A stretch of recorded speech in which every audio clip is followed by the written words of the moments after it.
పెళ్ళైనా పండగైనా వేడుక ఏదైనా పట్టు చీరల ప్రత్యేక వేదిక వారాహి సిల్క్స్. హలో శ్వేత అండి. అవును మేడం, మీరెవరు? నేను జయానండి, అందమైన జీవితం ప్రోగ్రామ్ నుంచి కాల్ చేస్తా ఉన్నాను, సుమన్ టీవీ. నమస్తే మేడం. నమస్తే శ్వేత, బాగున్నావమ్మా? బాగున్నాను మేడం. ఓకే, నాతో పాటు డాక్టర్ కళ్యాణ్ చక్రవర్తి గారు కూడా ఉన్నారు. మరి నువ్వు మెయిల్లో పెట్టిన విషయం డీటెయిల్డ్గా డాక్టర్ గారికి చెప్పు. రైట్, ఒక్కసారి మాట్లాడతల్లి. శ్వేత, గుడ్ ఆఫ్టర్నూన్ అమ్మా. Good afternoon sir. చెప్పు నాన్న, సమస్య ఏంటి? ఏదో మీ బ్రదర్ గురించి ఏదో అని రాసావు. సార్, యాక్చువల్లీ చిన్నప్పుడే మా నాన్న పొలం పనికి వెళ్తూ అక్కడ పాము కాటికి చనిపోయారు సార్. అప్పుడు అమ్మ అన్నయ్య నన్ను పెంచుతూ ఉన్నారు సార్. మా అమ్మ కూడా కొన్ని రోజులు మా నాన్న చనిపోయిన తర్వాత చనిపోయారు సార్. అయ్యో.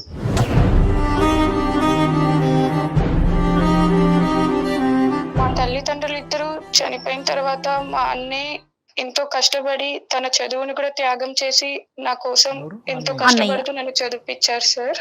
ఓకే అమ్మా. అన్నయ్య బాధ్యత. నీ వయసు ఎంత అమ్మా? ఆ అన్నయ్యకి నీకు సుమారుగా ఏ వయసు? తల్లిదండ్రులు, ఆ తల్లి అమ్మ కూడా చనిపోయినప్పటికీ ఆ టైం?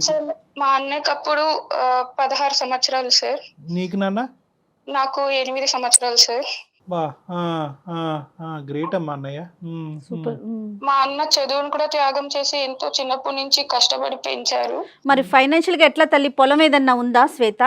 అప్పుడు ఉన్నింది మేడం. ఇప్పుడు మా అన్నయ్య నన్ను పెంచడం కోసం బిజినెస్లు చేస్తూ ఇలా జరుగుతూ అన్ని లాస్ అయింది. ఏం చేస్తుంటాడు అన్నయ్య? అన్నయ్య చాలా అంటే వేరే వేరే పనులు, పొలం పనులు అన్ని చేసుకుంటూ ఇలా ఫ్రెండ్స్ తో కలిసి బిజినెస్ స్టార్ట్ చేశారు. కానీ నీ చదువు గురించి తను చదువు వదిలేసాడమ్మా? అవును సార్. నా చదువు కోసం నన్ను ఈ సొసైటీలో మంచిగా పెంచడం కోసం, అమ్మా నాన్న లేని లోటు తీర్చడం కోసం, నా ఆనందం కోసం తన ఆనందాలన్నీ వదులుకున్నాడు సార్. నీ చదువు అయితే స్మూత్ గానే కొనసాగిందమ్మా? ఇంటర్ అయిపోయి బీటెక్ సెకండ్ ఇయర్ వరకు మంచిగానే చదువుతూ వచ్చాను సార్. Okay, BTech. ఆ ఫీజులన్నీ కూడా, కాలేజ్ ఫీజులన్నీ కూడా అన్నయ్యే? మ్యామ్, ఇప్పుడు నేను మా అన్నయ్యకి చాలా దూరంగా వచ్చి బతుకుతున్నాను మ్యామ్. అంటే ఎట్లా? అర్థం కాలేదు తల్లి. చదువు అయిపోయిందా నీది? ఇప్పుడు చదువు అయిపోయి నేను మంచిగా జాబ్ చేస్తున్నాను. ఓకే. దీనికన్నా ముందు జరిగిన కొన్ని సంఘటన వల్ల నేను మా అన్నయ్యకి చాలా దూరం అయ్యాను. ఏమైందమ్మా? అంత ప్రేమగా చూసిన అన్నయ్యకి నీకు మధ్యలో అంటే ఏం జరిగింది? మా అన్నయ్యకి అప్పులు పాలవ్వడం వల్ల నేను మా అన్నయ్యకి చాలా హెల్ప్ చేయాలని చాలా ఎన్నో జాబ్స్ వెతుక్కున్నాను. ఓకే. అంటే చదువుకుంటూ జాబ్స్ చేయాలనుకున్నావమ్మా? అవును సార్, చదువుకుంటూ జాబ్స్ చేయాలనుకున్నాను. తప్పులేదు. అవన్నీ కుదరని పరిస్థితిలో నేను ఒక తప్పుడు మార్గాన్ని ఎంచుకున్నాను. అంటే ఏంటమ్మా? అది కాల్ గర్ల్ గా నేను పని చేయాలనుకున్నాను సార్.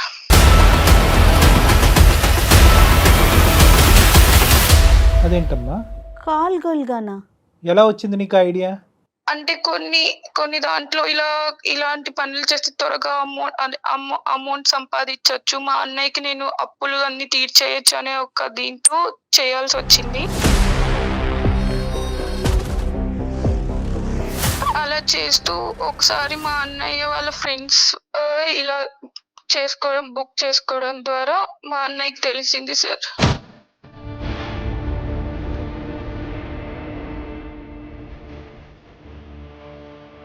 ఏంటమ్మా, మీ అన్నయ్య వాళ్ళ ఫ్రెండ్స్ నిన్ను బుక్ చేసుకున్నారా? అంటే ఏంటి, నువ్వు అంటే ఏమైనా వెబ్సైట్ లాంటిదా అది? ఏంటది? లేదు సార్, ఇలా మాకు కొంతమంది మా నెంబర్స్ ఇస్తారనమాట, ఇలా కావాలి అనుకున్న వాళ్ళకి. అలా జరిగింది. అప్పుడు మా అన్నయ్య ఫ్రెండ్స్ చూసి ఇలా మీ చెల్లి ఇలాంటి పనులు చేస్తుంది అని చెప్పారు. ఏం మాట్లాడమంటావు తల్లి? తప్పు లేదమ్మా. మరి ఆయన బాధపడటం తప్పేమన్నా ఉందా? నిజంగా బిజినెస్ పరంగా లాసెస్ వచ్చి ఫైనాన్షియల్ లో ఊబిలో కురిగిపోయినా అతను నిన్ను కాపాడుతున్నాడు, నీ చదువును కాపాడుతున్నాడు, నీ వ్యక్తిత్వాన్ని కాపాడుతున్నాడు, నీ భవిష్యత్తును కాపాడుతున్నాడు. నిజంగా మా అన్నయ్య అంత కష్టపడుతుంటే చూడలేక అప్పులు అనేది లేకుండా ప్రశాంతంగా బతకాలని అలా తప్పుడు మార్గం ఇప్పుడు ఎంచుకున్నాను సార్. డబ్బు లేకపోయినా కూడా ఏదన్నా అడుగుతున్నా బతుకుతాడు, నిన్ను కాపాడుకుంటూ చూసుకుంటాడేమో కానీ నేను చిన్నప్పటి నుంచి తల్లి లేని తండ్రి లేనట్లు లోటు తీరుస్తున్న నా చెల్లిని ఈ స్థాయి వరకు తీసుకొచ్చి ఆఖరికి నా చెల్లెల ద్వారా వ్యాపారం జరుగుతుందా అనేటటువంటి మాటని ఏ అన్నయ్య అన్న జీర్ణించుకుంటాడమ్మా. నువ్వే చెప్తున్నావు తప్పుడు మార్గం అని. తెలిసి తెలిసి అంటే నువ్వు అంటే మీ కాలేజీలో ఆ మార్గంలో వెళ్ళిన వేరే అమ్మాయిలు ఉన్నారా? అలా ఏం లేదు సార్, నేనే ఇలా చేస్తే త్వరగా ఎలా అప్పులని వస్తుందమ్మా తీర్చేయొచ్చు. ఆ ఐడియా? ఎలా వస్తుంది అంటే ఎక్కడన్నా విన్నావా నువ్వు? ఎవరన్నా ఫ్రెండ్స్ నిన్ను ప్రోత్సహించారా? ఒక చండాలమైన ప్రశ్న అడుగుతాను, మొత్తం ఎంత సంపాదించావమ్మా దాని ద్వారా? సరే ఇంకా నేను అది అడగను, నా ప్రశ్న నేను విరమించుకుంటాను. సో మీ ఫ్రెండ్స్కి తెలిసిన తర్వాత ఏం జరిగిందమ్మా? ఇలా వాళ్ళు మా అన్నయ్యకి ఫోన్ చేసి చెప్పారు సార్, మీ చెల్లేంటి ఇలాంటి పనులు చేస్తాంది, అసలు నువ్వెలా మీ చెల్లికి ఇలాంటి పనులు చేయడానికి అలో చేస్తున్నావు అని. అంటే నిన్ను చూసారమ్మా? నువ్వు వెళ్ళావా డైరెక్ట్గా వాళ్ళ రూమ్కి కానీ వాళ్ళ ప్లేస్కి కానీ వెళ్ళావా? అంటే వాళ్ళు ఫోన్ చేసినప్పుడు కొన్ని ఫొటోస్ పంపిస్తాం కదా సార్, అప్పుడు చూసి ఇలా జరిగింది. అప్పుడు నేనా కాదా అనుకొని వాళ్ళు కన్ఫర్మ్ చేసుకోవడానికి నేను ఉన్న ప్లేస్కి వచ్చున్నారు.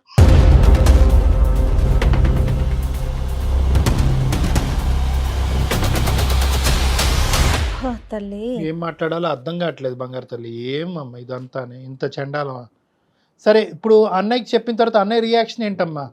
అదే సార్, వాళ్ళ ఫ్రెండ్స్ వచ్చి నన్ను చూసి ఇలా మా అన్నయ్యకి ఫోన్ చేసి చెప్పారు, ఇవన్నీ నువ్వే చేపిస్తున్నావా లేదా మీ చెల్లె చేస్తాందా ఈ పనులు అని. అంతే కదా. అంతే at the end of the day అతని తల్లి ఒక తండ్రి అవటంతో నింద అతని మీద పడింది పడింది చూసావా? చూడండి. అతని తల్లి తండ్రి మీ అన్నయ్య నింద చూసావా? అరే నువ్వు నువ్వు ఫైనాన్షియల్ ఊబిలో కూరుకుపోవటం వల్ల నువ్వు ఇటువంటి వ్యాపారం నడిపిస్తున్నావు అని అడిగారు చూసావా? అంటే నిన్ను ఏ స్థాయిలో నమ్ముతున్నారో తప్పు మీ అన్నయ్య నెత్తి మీద వేశారు. మా అన్నయ్య వెంటనే ఫోన్ చేసి ఎక్కడున్నావు, ఏం చేస్తున్నావు అని అడిగారు సార్. కానీ నమ్ము ఉండడే మీ అన్నయ్య ఇలా ఫ్రెండ్స్ చెప్తుంటే? అదే సార్, నమ్మలేదు. కాకపోతే ఒక కన్ఫర్మేషన్ కోసం ఫోన్ చేశాను. నేను అదే టైంలో కాలేజ్ లో ఉన్నాను, ఇలా చదువుకుంటున్నాను అని చెప్పాను. అప్పుడు సడన్ గా వీడియో కాల్ చేయమంటే నేను చాలా సార్లు కట్ చేశాను సార్. అప్పుడు మా అన్నయ్య డైరెక్ట్ గా ఇట్లా వచ్చి చూసేసరికి ఆ రోజు నుంచి ఇప్పటి వరకు నాతో మాట్లాడటం లేదు. అంటే మాట తెగిపోయింది, బంధం తెగిపోయింది, ఆర్థిక సహాయం అన్నీ తెగిపోయినాయమ్మా ఇంకా అక్కడితో తెగిపోయింది సార్. ఇప్పుడు ఏం చెప్పమంటావు మాకు? ఏ విధంగా ఏ అన్నయ్య మనసు మాత్రం చల్లారుతుంది? అలా కాదు సార్, 4 సంవత్సరాల నుంచి నేను మా అన్నయ్యతో మాట్లాడడానికి రాఖీ పండగ రోజు కూడా వెళ్ళాను. ఆ రోజు కూడా నేను మా అన్నయ్యకి ఇట్లా రాఖీ కడదామని వెళ్తే, నువ్వు నా ఇంట్లో అడుగు పెట్టద్దు, పెడితే కిరోసిన్ పోసుకొని చనిపోతానన్నారు సార్.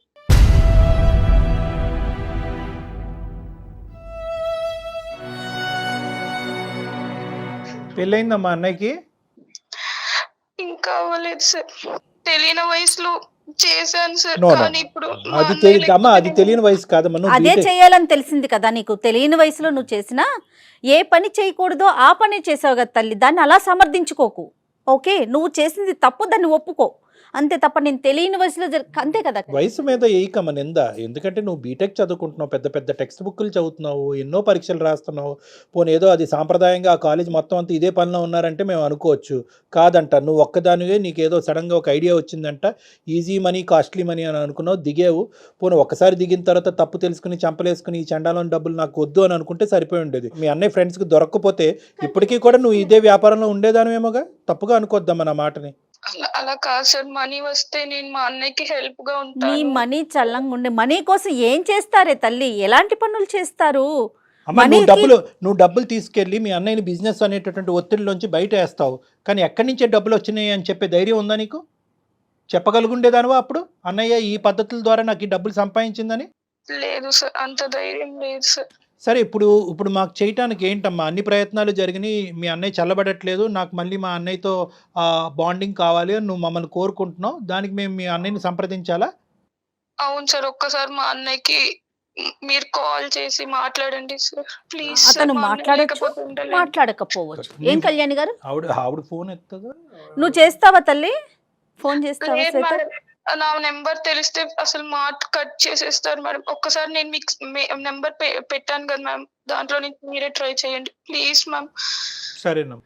ట్రై చేస్తారు కానీ కళ్యాణ్ గారు చెప్పండి, అంటే తను పాజిటివ్ గా well, తీసుకోవచ్చు అమ్మ తీసుకోకపోవచ్చు. ఇప్పుడు ఏంటంటే 2 థింగ్స్ అమ్మ. ఒకటి, అతను యాక్సెప్ట్ చేసి అన్ని అర్థం చేసుకుని దయదలిచి క్షమించి ముందుకొస్తే అది ఒక ఎత్తు. నువ్వు అన్న కోరిక ఫలిస్తుంది, అందమైన జీవితం ద్వారా మీ అందరం చాలా హ్యాపీగా ఉంటాం.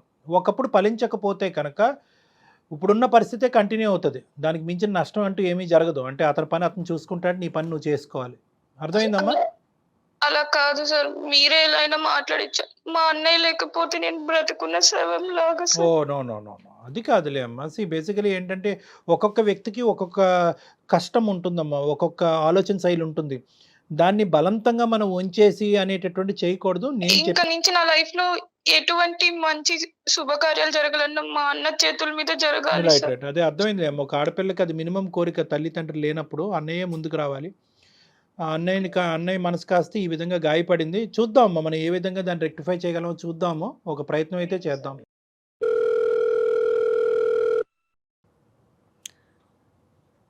హలో హలో, మనోజ్ గారండి? అవునండి. ఎవరు? నమస్తే అండి, నా పేరు జయ. నేను అందమైన జీవితం ప్రోగ్రాం నుంచి కాల్ చేస్తున్నాను. నాతో పాటు డాక్టర్ కళ్యాణ్ చక్రవర్తి గారు కూడా ఉన్నారు. ఓకే, నమస్కారం అండి. నమస్తే అండి. మీకు తెలియకుండా, అంటే మీ పర్మిషన్ లేకుండా మిమ్మల్ని నేను కాల్లోకి తీసుకున్నానండి. మీతో పాటుగా ఇప్పుడు కాన్ఫరెన్స్లో మీ సిస్టర్ శ్వేత కూడా ఉన్నారు. తను చాలా చాలా బాధతో, నాకు చనిపోవాలనిపిస్తోంది అన్న ఒక బాధతో మాకు మెయిల్ చేసింది. సో దాంతో మేడం ప్లీజ్ ప్లీజ్ ఒక్క నిమిషం. నాకు 4 years బ్యాకే ఒక చెల్లి ఉండేది, చనిపోయింది.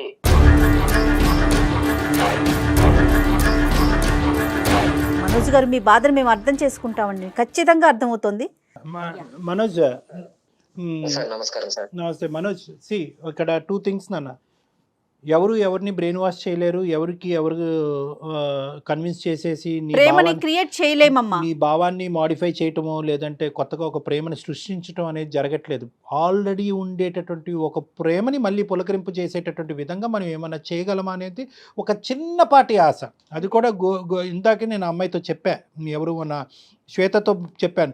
వీ కాంట్ ప్రామిస్, మేము ప్రామిస్ చేయలేము. అందమైన జీవితం చాలామంది జీవితాలని కాపాడింది. కానీ ఈ ఇష్యూలో మాత్రం నువ్వు చేసినటువంటి తప్పిదం ఏదైతే ఉందో, ఆ తప్పిదం అనేటటువంటిది తిరిగి రాయలేనటువంటి తప్పిదం. అందులో ఒక తల్లిదండ్రుల బాధ్యత తీసుకునే పెద్దరికం వహించి, ఏది 16 సంవత్సరాలప్పుడు ఒక తల్లి తండ్రి యొక్క పాత్ర పోషించినటువంటి ఒక గొప్ప వ్యక్తి మనసు ఏ స్థాయిలో గాయపడి ఉంటుందని మేము అర్థం చేసుకోగలమమ్మా. ఇది అవుతే అవ్వచ్చు, చిన్న గోరంత ఆశ అంతే. ఒక ప్రయత్నం అయితే చేస్తామన్నా, ఇది ప్రయత్నం మాత్రమే. అల్టిమేట్గా డెసిషన్ ఈజ్ యువర్స్. ఒక 2 నిమిషాలు నేను మాట్లాడతాను. సార్ మీరంటే రెస్పెక్ట్ ఉంది కాబట్టి నేను ఈ విషయం మీద మీరు మాట్లాడుతున్నా నేను సైలెంట్ గా ఉన్నాను, ఇన్సైట్ విన్నాను సార్. అన్నయ్య సార్ ప్లీజ్ సార్ మనోజ్ మాట్లాడండి సార్. మధ్యలో ఎవరు మాట్లాడదు సార్, ప్లీజ్ సార్. నన్ను క్షమించు ప్లీజ్ సార్, మాట్లాడదు సార్, ప్లీజ్ శ్వేత, సార్ మాట్లాడండి. శ్వేత, నాకు నీ ఇమోషన్ అర్థమవుతుందమ్మా. మాట్లాడద్దు శ్వేత, చాలా రోజులు అయింది నువ్వు అన్నయ్యతో మాట్లాడి, అన్నయ్యతో పలకరించి కూడా చాలా రోజులు అవుతుంది నాకు తెలుసు. కానీ అతను మనసులో ఉండేటటువంటి వేదన ఒక్కసారి బయటకు రానివి, తర్వాత నువ్వు ఎప్పుడు మాట్లాడాలన్నది నేను చెప్తాను. చెప్పు మనోజ్, ఏమని చెప్పాలనుకుంటున్నారు? సార్ వద్దు సార్, నాకు అసలు ఎవరు లేరు సార్, అంతే. నాకు ఎవరు లేరు. నాకు చెల్లి అనేది 4 years బ్యాకే చనిపోయింది.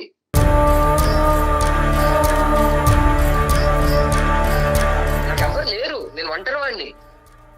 అన్నయ్య మధ్యలో ఎవరన్నా మాట్లాడారంటే మాత్రం కాల్ కట్ చేస్తాను సార్. శ్వేత, నువ్వు ఒక్క 2 seconds ఆగినా ప్లీజ్ కైండ్లీ. నేను ఇది ఎందుకంటే ఇది మేము ఇంతకుముందు డీల్ చేసినటువంటి కేసెస్ లాంటిది కాదు. ఎందుకంటే కనుక ఇదేదో 5 నెలల్లో 6 నెలల్లో అవ్వలేదు మీ ఇద్దరి మధ్యన. ఆల్మోస్ట్ అతను ఫిక్స్ అయిపోయాడు మానసికంగా. ఏంటంటే ఈ బంధం తెగిపోయింది, అమ్మా నాన్న లేరు, ఇప్పుడు చెల్లి కూడా లేదు అనే కాన్సెప్ట్లోకి అతను వచ్చేసాడు. కాబట్టి లేదు, చెల్లి అనేటటువంటి ఆమె ఉంది, కేవలం ఒక తప్పు చేసింది. మనుషులు అనే వాళ్ళు తప్పులు చేయటం సహజం. మానవతా దృక్పథంతో క్షమించడం అనేటటువంటిది కూడా ఇంపార్టెంట్ అనే అంశం అతని బ్రెయిన్లోకి వెళ్ళాలి అంటే ఒక్క 2 నిమిషాలు నేను అతనితో మాట్లాడాలమ్మా. Shweta please. Okay sir. Manoj, నేను ఒక కాన్సెప్ట్ మాట్లాడతాను. ఆ కాన్సెప్ట్ నీకు అర్థమవుతే ఓకే, వెల్ అండ్ గుడ్. కాకపోతే నాకు చెప్పు నాన్న, అమ్మ నాన్న ఎక్కడ కూడా ఈ మొత్తం ప్రయాణంలో ఎక్కడ కూడా ఇందాక అమ్మాయి ఎక్స్ప్రెస్ చేస్తున్నప్పుడు, సార్ పాము కాటుకి తండ్రి చనిపోయాడు, 2 సంవత్సరాలు తిరక్కముందే తల్లి చనిపోయింది అనేటటువంటి మాట చెప్తున్నప్పుడు ఆ అమ్మాయి ఏమైనా కంటతడి పెట్టుకుంటుందేమో అని ఆలోచించా, వినాలని అనుకున్నా, పెట్టుకోలే కంటతడి. ఎక్కడ ఎమోషన్ అవ్వలా తను. అంటే దాని అర్థం ఏంటంటే వాళ్ళు లేనటువంటి లోటుని అంత చక్కగా నువ్వు తీర్చేవు అనేటటువంటి దాని అర్థం అనమాట. ఎక్కడా కూడా అమ్మాయి నీ గురించి ఒక్క డిస్రెస్పెక్ట్ఫుల్ వర్డ్ చెప్పలేదు తెలుసా. తల్లిదండ్రులు లేనటువంటి లోటు తీర్చేవని అంది. ఆ అమ్మాయి గురించి నీ జీవితాన్నే త్యాగం చేసావు, నీ చదువునే ఆపుకుని అతి పిన్న వయసులో బిజినెస్లు చేసి బిజినెస్ సక్సెస్ అవ్వకపోతే ఒక బిజినెస్లోంచి ఒక బిజినెస్లోకి దుంకి ఫైనాన్షియల్గా ఇరుక్కుపోవడంతో అరే మా అన్న నన్ను ఇన్ని సంవత్సరాల పాటు నా గురించి బాధపడ్డాడు. ఏ పద్ధతిలో వెళ్ళింది నీ చెల్లి అనేది తర్వాత మాట్లాడుకుందాం, కానీ తన ఉద్దేశాన్ని ఈరోజు మనం అర్థం చేసుకుందాం. ఒక్కసారి 2 నిమిషాలు నా మాట విని మనసు ఉద్దేశం ఒక్కటే చూద్దాం. కాన్సెప్ట్ ఇందాక నుంచి కాన్సెప్ట్ అంటున్నాను కదా, కాన్సెప్ట్ ఏంటంటే ఉద్దేశం. అరే ఇన్ని రోజులు బట్టి అన్ని త్యాగం చేసి కష్టపడేటటువంటి నా అన్నయ్యకి నేను ఏమీ చేయలేనా? అప్పుల భారాన్ని కూరుకుపోయి నేను చనిపోవాలి, నేను ఉరి తీసుకుని చచ్చిపోవాలి, బతకలేను అనేటటువంటి అన్నయ్యకి ఒక జీవనాధారం పోయాలి అనేటటువంటి ఒక పెద్ద ఉద్దేశంతో ఒక చెల్లి చేసిన మనోజ్ ఒక చెల్లి చేసినటువంటి తప్పులు చేస్తావు నాన్న, నేను చేస్తాను తప్పులు, నువ్వు చేస్తావు తప్పులు, ఈ అమ్మాయి చేస్తుంది తప్పు, ఆ తప్పు చేసింది, తప్పు చేసి రియలైజ్ అయిందా లేదా? తను తప్పు చేయలేదు, నన్ను చంపేసింది అంతే.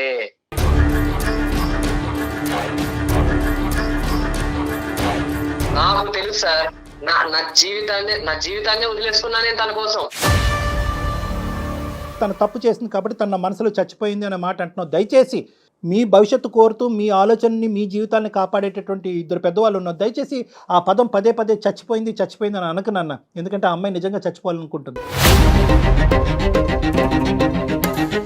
తను వెళ్ళినటువంటి పద్ధతి తప్పే, ఎందుకంటే మన సమాజం అది యాక్సెప్ట్ చేయదు.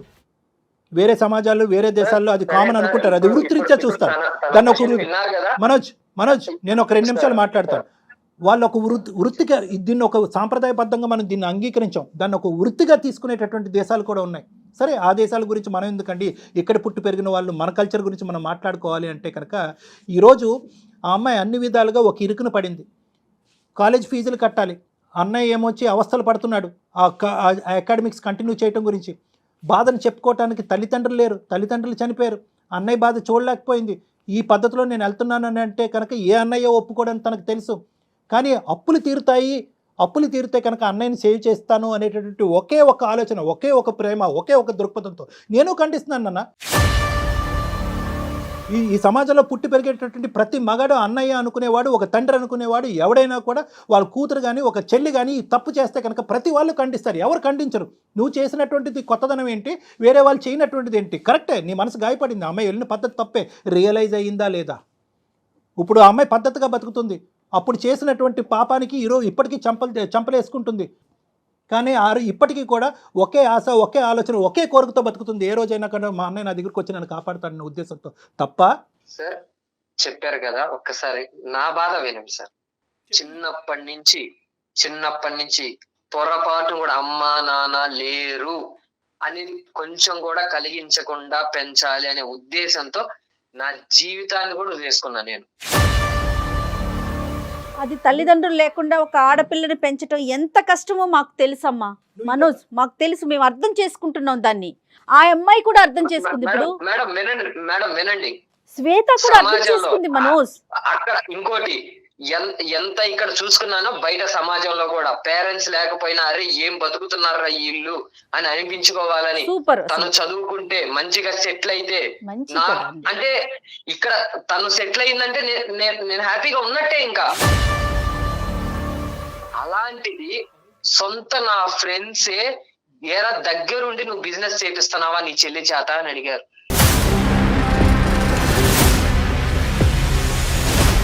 ఏం చేయాలనుకుంటున్నారో నాకు తెలియదు, కలపాలనుకుంటున్నారేమో నాకు జీవితం అలవాటు అయిపోయింది. ఆడవాళ్ళ నమ్మకం లేదు. కమింగ్ టు ద పాయింట్, నువ్వు కూడా ఎంత క్షోభలో ఉండుంటావు. ఎందుకంటే అల్లారు ముద్దుగా పెంచుకున్నటువంటి నీ చెల్లెల్ని ఆల్మోస్ట్ నీ కూతురు చెల్లెలు తల్లి అన్ని అమ్మాయి అనుకున్నట్టుగా ఒక ఆడదానికి చూసుకున్నావు. నేను ఎక్కడా కూడా నీ క్రెడిట్, నువ్వు చేసినటువంటి త్యాగాలు ఎక్కడా కూడా చిన్నగా చేయట్లే. నేను ఎక్కడగా చిన్నగా చూడాలి అని అనుకోవట్లేదు. దానికి ఎంత స్థాయి పదాలు వాడినా కూడా తక్కువే అన్నట్టు నాకు అనిపిస్తుంది. ఒకటి, ఇప్పుడు నువ్వు చెప్పావు కదా, నేను ఇంత కష్టపడ్డాను, పరువుని ఇంత నమ్ముకున్నాను, నా చెల్లెల గురించి ఇంత త్యాగం చేసుకున్నాను, మాట పడకూడదు అనుకున్నాను, ఏ మాట అయితే పడకూడదు అనుకున్నాను అదే నా ప్రాణ స్నేహితుల దగ్గర నుంచి నీ చెల్లి ద్వారా వ్యాపారం చేయిస్తున్నావురా అనే మాట వినవలసి వచ్చింది సార్. ఆ రోజే నేను చచ్చిపోయానని అన్నావు కదా. ఈ డిస్క్రిప్షను ఆ అమ్మాయి కూడా నీకంటే బాగా చెప్పింది.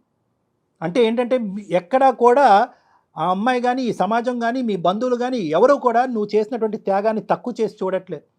కానీ అన్ని త్యాగాల కంటే పెద్ద త్యాగం ఏదైనా ఉందంటే కనుక అది క్షమాగుణం. ప్లీజ్ కరెక్ట్ అండి, try and understand this. 100% Kalyan గారు. ఇప్పుడు వరకు నువ్వు చేసింది ఒకెత్తు, ఇప్పుడు చేయబోయేది ఒకెత్తు. నీ మనస్సాక్షిమే చెయ్యేసి చెప్పు. దినదిన గండం నూరేళ్ళ ఆయుష్లా బతకలేదా ఈ 4 సంవత్సరాల పాటు నీ చెల్లిని దూరం చేసుకుని? ఎక్కడుందో, ఏం చేస్తుందో, ఎలా ఉందో అనే బాధతో బతకలేదా నువ్వు? మీ తల్లిదండ్రులు గుర్తు రాలేదా నీకు? తప్పు చేసింది, తప్పు చేసి రియలైజ్ అయిందా లేదా? తప్పు చేయటం వెనకతలో ఉన్న ఉద్దేశం ఏంటి అంటే నేను అది సమర్థిస్తున్నట్టు కాదు, ఆ అమ్మాయి చేసింది తప్పే. చెయ్యకూడదు తప్పు చేసిన తర్వాత మనం వెనక కోట్లు వేసినా గానీ, కష్టపడి చేసినా గానీ ఆ కష్టాన్ని గుర్తించారు సార్. ఇది అలాగే వచ్చిందనే అంటారు. సమాజం కోసం తన ఆలోచన అంతా సమాజం కోసం, పరువు పోయిందనే ఆలోచిస్తున్నాడు. నా కోసం మీరు ఇంత ప్రయత్నిస్తున్నారు, నేను కాదన్న సార్. కాకపోతే నాకు వద్దు సార్. నేను వదలను మనోజ్, నేను వదలను. ఫ్రెండ్స్ లో చూపించుకోలేక నువ్వు ప్లేస్ లో నేను అక్కడ ఉండట్లేదు సార్. నేను ఫోన్ పెట్టేసినా నేను నీ ఇంటికి వస్తా. ఎందుకు అంటే కనుక ఇక్కడ సమన్య ఏదన్నా ఒక చక్కటి న్యాయం, దైవ న్యాయం, ఏదన్నా దేవుడు కూడా కావాలనుకునేటువంటి న్యాయం ఏదన్నా ఉందంటే కనుక మీ అన్న చెల్లెలు బంధం ఉండాలి. ఎందుకంటే ఈ ప్రపంచంలో నీకే ఈ అమ్మాయి తప్ప ఎవరు లేరు, ఆ అమ్మాయికి నువ్వు తప్ప ఎవరు లేరు. మిమ్మల్ని ఇద్దరిని కలపకపోతే కనుక మా ప్రోగ్రామే వేస్ట్. నిజంగా నేను చెప్తున్నాను ఈరోజు ఈ మాట. మీరు వస్తానంటున్నారు, హ్యాపీగా రిసీవ్ చేసుకుంటా. థ్యాంక్ యూ సో మచ్ అండి, మమ్మల్ని రిసీవ్ చేసుకుంటున్నందుకు thank you so much. But మీరు సమాజం కోసం ఆలోచిస్తున్నారా, లేకపోతే మీ మనసుకు పడ్డ గాయం కోసం ఆలోచిస్తున్నారా? సమాజం ఎలా తీసుకుంటుందో, ఈ డబ్బు సంపాదన అంతా కూడా అలానే వచ్చింది అని ఆలోచిస్తున్నారా? అనుకుంటదని ఇప్పుడైతే మెంటల్ గా నాకు ఎవరు లేరు, నేను ఒంటరి వాడిని అని ఫిక్స్ అయిపోయాను మేడం. నాకు వద్దు మేడం ఇప్పుడు ఈ టైంలో మళ్ళీ. తమ్ముడు నా మాట వినరా బాబు. తమ్ముడు మనోజ్ నీకు పుణ్యం ఉంటుందిరా తమ్ముడు. నేను ఒకే మాట నేను చెప్తున్నాను, ఒకే మాట. ఒక 2 నిమిషాలు ఇప్పుడు వరకు మాట్లాడనివ్వద్దు అనేటటువంటి మీ చెల్లిని మాట్లాడి అట్లీస్ట్ తన మనోవేదన ఇప్పుడుకొచ్చి ఎవరికి చెప్పుకునే సబ్జెక్ట్ కాదు ఇది. నో నువ్వు అలా అనకూడదు. నీ చెల్లెలు ఇప్పుడు వరకు తను తప్పును తెలుసుకుంది, ప్రతిరోజు బాధపడుతూనే ఉంది. ఈరోజు కష్టపడి ఒక చక్కటి ఉద్యోగం చేసుకుంటూ తన కాళ్ళ మీద తను నిలబడింది. ఆ ఆలోచన గురించి పదే ఆలోచిస్తూ ప్రతి క్షణం ఈ రోజైనా రేపైనా ఎప్పటికైనా కూడా నా అన్నయ్య నా దగ్గరకు వస్తాడని ఆశతో బతికేటటువంటి అమ్మాయిని కేవలం ఒక 2 నిమిషాలు మాట్లాడిన వాళ్ళ నీలో ఒక మానవత్వం ఉందిగా.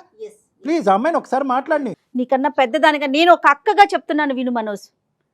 సాధారణంగా పెద్దవాళ్ళు ఒక సామెత చెప్తారు, ఈ రోజు పోతే రేపటికి రెండో రోజు అని.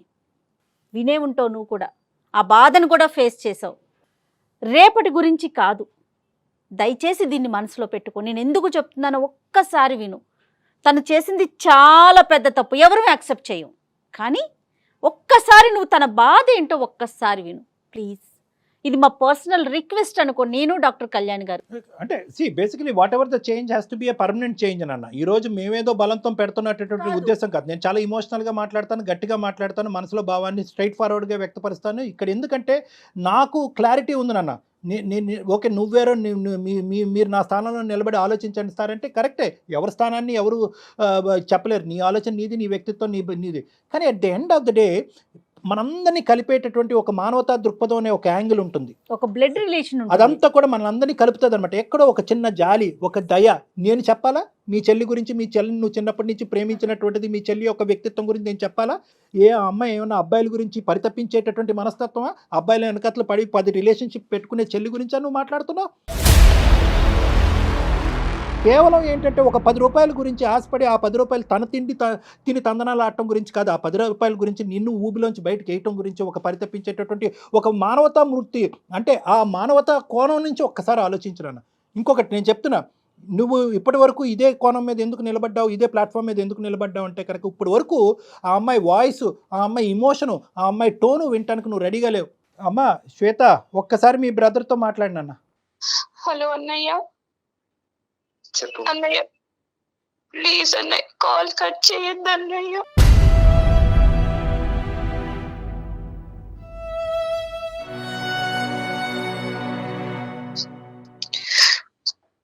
నాకు అన్నయ్య. మాట్లాడడం లేదు. అన్నయ్య అలా అనొద్దు అన్నయ్య, ప్లీజ్ అన్నయ్య. నేను చేసింది చాలా పెద్ద పాపం. కష్టపడి చదువుకొని ఇప్పుడు నేను ఒక మంచి ఉద్యోగం చేస్తున్నాను. కాదు, అసలు నేను నిన్ను అంత బాగా చూసుకున్నాను, అసలు ఎలా చేయాలనిపించింది అసలు నీకు? ఆ? నువ్వు కష్టపడుతున్నా కనీసం నేను గుర్తు రాలేదు ఆ టైంలో. అన్నయ్య, నీకు సహాయం చేయడం కోసమే చేశాను. ఏంటి ఆ పాపిష్టి డబ్బుతోనా? ఆ పాపిష్టి డబ్బుని ఏం చేసుకోవాలి? తప్పైపోయింది అన్నయ్య, ఇప్పటికన్నా క్షమించు ప్లీజ్. తన కన్నీటితో నీ కాళ్ళు కడుగుతోందమ్మా.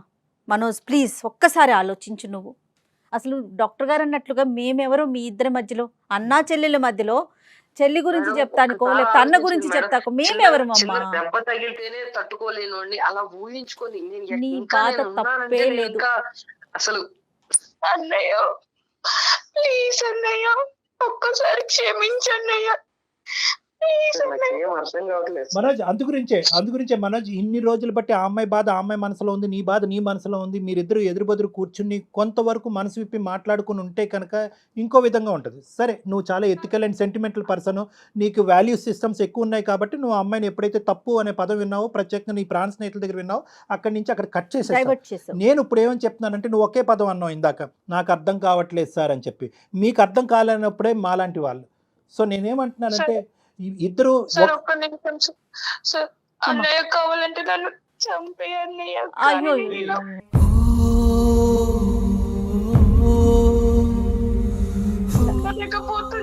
ఏమ్మా చంపుకోవటానికమ్మా ఇదంతా బతుకుండేది ఈ సమాజంలో.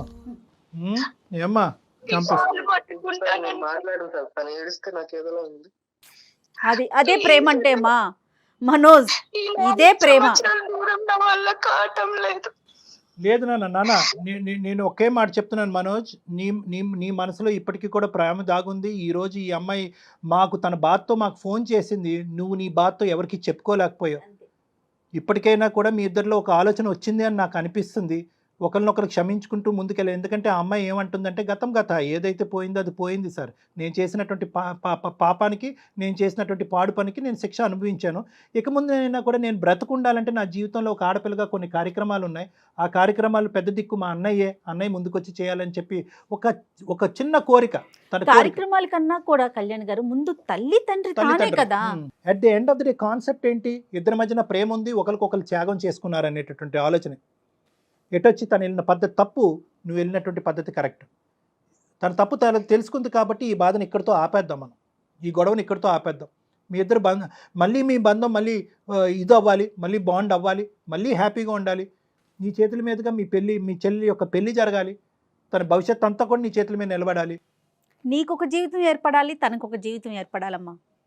ఓకేనా మనోజ్? ఒకసారి కలవండి. నాకు ఇంకా మీ ఆలోచనలో చిన్న సందేహం ఉంది, కానీ మీరు సైలెంట్ అయ్యారు అంటే కనుక మీరు ఆలోచిస్తున్నారు అనేది నాకు ఒక నమ్మకం వచ్చింది. ఓకేనా మనోజ్? కలుస్తాను సార్. రండి శ్వేత, నువ్వు కూడా రామ్మా. నేను చెప్తాను, డేట్ అండ్ టైం చెప్తారు జయ గారు, అప్పుడు వచ్చి కలవండి. సార్ ప్లీజ్ సార్, మీ ముందరే క్షమించాలని చెప్పమనండి సార్. అదంతా ఇమీడియట్ గా ఆగమ్మా, కొంత టైం తీసుకొని. అట్లీస్ట్ ఇప్పుడు వరకు నువ్వు మాట్లాడటానికి కూడా అవకాశం ఇవ్వనటువంటి ఒక వ్యక్తి ఈ రోజు ఆలోచిస్తున్నాడు మాట్లాడకుండా. నా దగ్గరకు రండి, మీ ఇద్దరుని మనం మాట్లాడుకుందాం. ఏం తల్లి? తప్పకుండా వస్తాను sir. Thank you sir. Thank you madam. Thank you మా, థ్యాంక్ యూ. అంటే బంధానికి అట్లా ఎవరమైనా సరే లొంగిపోవాల్సిందేనేమో కదా కళ్యాణ్? అంతే మేడం, అది లోపల ఉంది. రిలేషన్స్ కి బయట ఉన్న ఇమోషన్ మనం క్యాలిక్యులేట్ చేసుకుంటూ పోతే కష్టం మేడం. ఎందుకంటే ఎంత త్యాగం చేస్తే ఆ అబ్బాయి అంత ప్రేమగా చూసుకున్నాడు. సో లోపల ఎక్కడో ఉంది. దాన్ని ఏంటంటే ఆ అవమానంతో కప్పేశారన్నమాట. అవమానంతో ప్రత్యేకంగా వాళ్ళ ఫ్రెండ్స్ దగ్గర నుంచి వచ్చింది చూడండి, ఆ ఫ్రెండ్స్ ఎదురుకుంటే తలెత్తుకోలేకుండా పరిస్థితి. ఆ అవమానం, అతను ఏంటంటే పరువుకి ఇంపార్టెన్స్ ఇచ్చే ఒక వ్యక్తిత్వం. అవే రిలేషన్స్. సూపర్ అండి. Thank you so much. నమస్తే.